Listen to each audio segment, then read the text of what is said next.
അത് ഒരിക്കലും സ്വഹാബത്തിന്റെ ദീനല്ല, അത് ഒരിക്കലും മുൻഗാമികളുടെ ദീനല്ല. സഹോദരങ്ങളെ, പ്രിയപ്പെട്ട മുസ്ലിമീങ്ങളെ, നിങ്ങളുടെ സ്നേഹം കൊണ്ടാണ് ഈ പറയുന്നത്.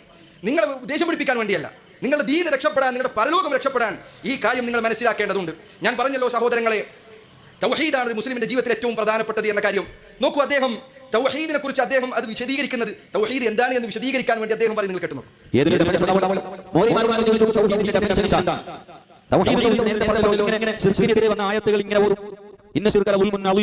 വലിയ മഹാപാപമാണ് എന്ന് പറയും. അത് തർക്കം ശിർക്ക് മഹാപാപമാണ് എന്നത് ആർക്കും തർക്കില്ല, ഉണ്ടോ? ഇല്ല. പക്ഷെ ഏതാണ് ശിർക്ക് അതാണല്ലോ പറയുന്നത്. പഞ്ചാര മധുരമുള്ളതാണ് എന്നതിൽ ആർക്കും തർക്കില്ല. പക്ഷെ പഞ്ചാര ഏതാണ് എന്നാണ് ആലോചിക്കുന്നത്. ഏതെങ്കിലും കെമിക്കൽ കൊണ്ടുവന്നിട്ട് പഞ്ചാരന്റെ രൂപത്തിലുള്ള സാധനത്തിന് ഉപ്പ കാണിച്ചിട്ട് പഞ്ചാര നിറഞ്ഞാൽ പറ്റൂ. ഇത് എല്ലാ കാലവും തൗഹീദ് പറയുമ്പോൾ ജനങ്ങളുടെ കണ്ണിൽ പൊടിയിടാൻ വേണ്ടി കൊണ്ടുവരുന്ന കാര്യമാണ്. ഡെഫിനീഷൻ എവിടെ? താരീഫ് എവിടെ? എന്റെ സഹോദരങ്ങളെ, ദീൻ എന്നാൽ ഡെഫിനീഷൻ കൊണ്ടല്ല. തൗഹീദിന് മുമ്പ് തന്നെ ഇനി കുറച്ചു നേരം കഴിഞ്ഞാൽ ഞാൻ കേൾപ്പിച്ചു തരാം. തൗഹീദിന് ഡെഫിനീഷൻ പറയും. ഹഖീഖത്തു തൗഹീദ് എന്ന് പറഞ്ഞ് അദ്ദേഹം വിവരിക്കുന്നുണ്ട്. ഞാൻ ചോദിക്കാൻ, നിങ്ങൾ അതിന്റെ താരീഫ് പറഞ്ഞാൽ ആ താരീഫിൽ ഓരോ വാക്കിനും താരീഫ് വേണം. ഈ പറഞ്ഞ പ്രകാരമാണെങ്കിൽ തൗഹീദ് എന്നാൽ ഹഖീഖത്തിന്റെ താരീഫ് എന്താണ്? അതിന്റെ താരീഫ് എന്താണ്?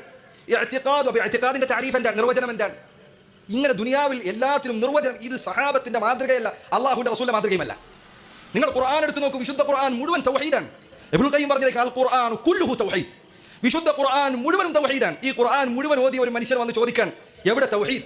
തൗഹീദിന്റെ നിർവചനം എവിടെ? അള്ളാഹുവിന്റെ റസൂൽ സല്ലല്ലാഹു അലൈഹി വസല്ലം നിർവചനം വെച്ചിട്ടാണോ പഠിപ്പിച്ചത്? സഹാബികൾ അങ്ങനെയാണോ പഠിപ്പിച്ചത്? ഇത് യഥാർത്ഥത്തിൽ ജനങ്ങളുടെ കണ്ണിൽ പൊടിയിടാൻ വേണ്ടിയാണ്. എന്നിട്ട് അദ്ദേഹം തന്നെ ഒരു നിർവചനം പറയുന്നത് ഞാൻ കേൾപ്പിക്കണ്ട്. ആ നിർവചനം നിങ്ങൾ കേട്ടു നോക്കുക. ഇത് നിങ്ങൾക്ക് മനസ്സിലാവും, നിങ്ങൾ ചിന്തിക്കാം. യഥാർത്ഥത്തിൽ ഇങ്ങനെ ഡെഫിനീഷൻ, പഞ്ചസാരനെ കുറിച്ച് പറഞ്ഞല്ലോ, പഞ്ചസാര വെച്ചിട്ട് അത് ഉപ്പാണെന്ന് പറഞ്ഞാൽ ശരിയാവില്ല. ശരി, ജനങ്ങളെല്ലാവരും പഞ്ചസാര എന്താണെന്ന് പഠിക്കുന്ന നിർവചനം വെച്ചിട്ടാണോ?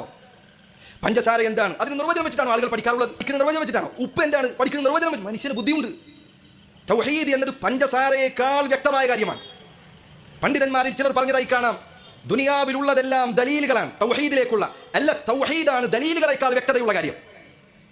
അള്ളാഹു അതിനു മാത്രം തെളിവുകൾ വിവരിച്ച് നൽകി പഠിപ്പിച്ച കാര്യമാണ് തൗഹീദ്. അത് ഒരാൾ ഖുർആൻ വായിച്ചിട്ട് മനസ്സിലായില്ല എന്ന് പറഞ്ഞാൽ ഒന്നല്ലെങ്കിൽ അയാൾക്ക് പ്രശ്നമുണ്ട്, അല്ലെങ്കിൽ അയാൾ മനസ്സിലായില്ല എന്ന് നടിക്കുകയാണ്.